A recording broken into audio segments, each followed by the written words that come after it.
एक दिन साइंटिस्टों ने आसमान में कुछ अलग देखा, एक एस्ट्रॉइड या फिर एक एलियन प्रोब, क्योंकि वो ना तो हमारे सोलर सिस्टम से मैच कर रहा था और ना ही हमारी मिल्की वे गैलेक्सी से। एक इंटरस्टेलर ऑब्जेक्ट जो दूसरी गैलेक्सी से हमारे सोलर सिस्टम के अंदर घुसा चला जा रहा था। उसमें से ब्लूइश ग्रीन लाइट चमक रही थी, जो कि बहुत ही वियर्ड थी। ना तो साइंटिस्टों को उसका ओरिजिन समझ आ रहा था और ना ही उसका ऑर्बिट। जब साइंटिस्टों ने उसकी रीडिंग को मैच किया तो उन्होंने एक बहुत ही शॉकिंग चीज देखी।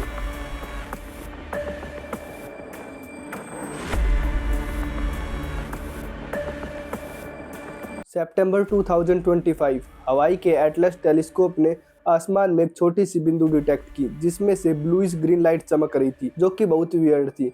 और उसके कुछ सेकंड बाद ही सिस्टम में अलर्ट भेजना चालू कर दिया।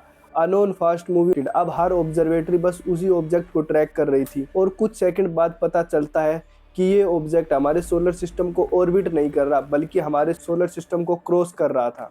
बिल्कुल वैसे ही जैसे 2017 में ओमुआमुआ के साथ हुआ और 2019 में बोरिज़ोव के साथ। लेकिन सबसे बड़ी मिस्ट्री ये थी कि ये अननोन फास्ट मूविंग ऑब्जेक्ट आया कहाँ से। ये आया था दूसरी गैलेक्सी से और इसका नाम रखा गया 3I एटलस। ये 7.5 बिलियन साल पुराना ऑब्जेक्ट था जो कि दूसरी गैलेक्सी से आया है। ये 7.5 बिलियन साल पुराना है, लेकिन एस्ट्रॉइड या कोई एलियन प्रोब। ये आया था हरकुलस कॉन्स्टेलेशन की डायरेक्शन से और ये अभी तक का फास्टेस्ट एस्ट्रॉइड या एलियन प्रोब था, क्योंकि इसकी स्पीड 27 किलोमीटर पर सेकंड यानी 97,000 किलोमीटर पर आवर। सोचो, एक ऑब्जेक्ट जो 7.5 बिलियन सालों से स्पेस में घूम रहा है अचानक से हमारे सोलर सिस्टम में घुस गया। लेकिन इसकी सिर्फ स्पीड नहीं थी जो साइंटिस्टों को कंफ्यूज कर रही थी, बल्कि इसकी शेप और बिहेवियर दोनों ही अजीब थे, क्योंकि ये बार बार साइंटिस्टों को चकमा दे रहा था। कभी कभी ये एस्ट्रॉइड लग रहा था, लेकिन कभी कभी एलियन प्रोब, क्योंकि इसमें से ब्लूइश ग्रीन लाइट चमक रही थी जैसे एक डाइंग कॉमेट या कोई एलियन प्रोब। और इसका कलर भी अनयूजुअल था, ब्लूइश ग्रीन ग्लो।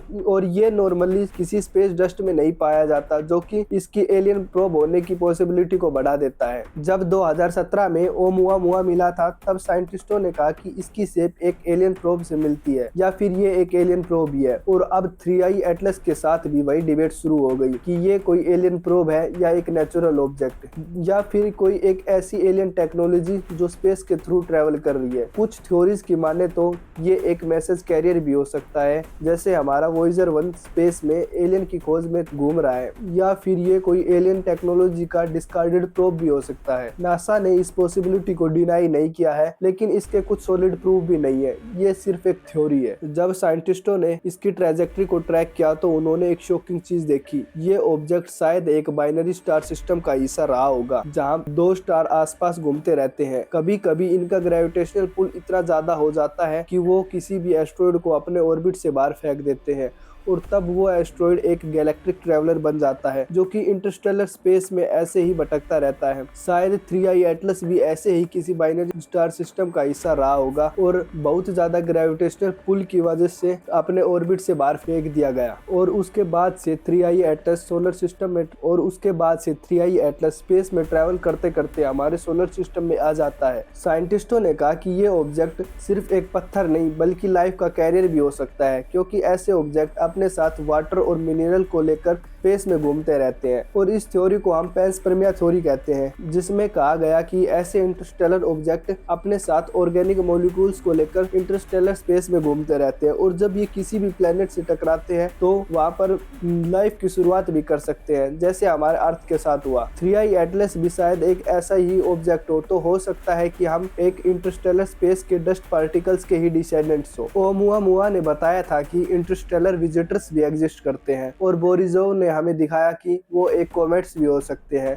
और अब 3I एटलस हमें बताता है कि ये सफ़र कभी भी ख़त्म नहीं हो सकता, और हो सकता है कि ये सब एक रिमाइंडर हो कि स्पेस में हम अकेले नहीं है। और शायद कुछ महीनों बाद 3I एटलस हमारे सोलर सिस्टम से निकल जाए और फिर कभी ना मिले, लेकिन ये हमेशा एक याद छोड़ जाएगा कि हम इंटरस्टेलर स्पेस में एक जर्नी पर है। बस फर्क इतना है कि हम जिंदा है और हम सब कुछ देख रहे हैं। अगर आपको हमारी वीडियो अच्छी लगी तो लाइक करें, कमेंट करें और हमारे चैनल को सब्सक्राइब करें।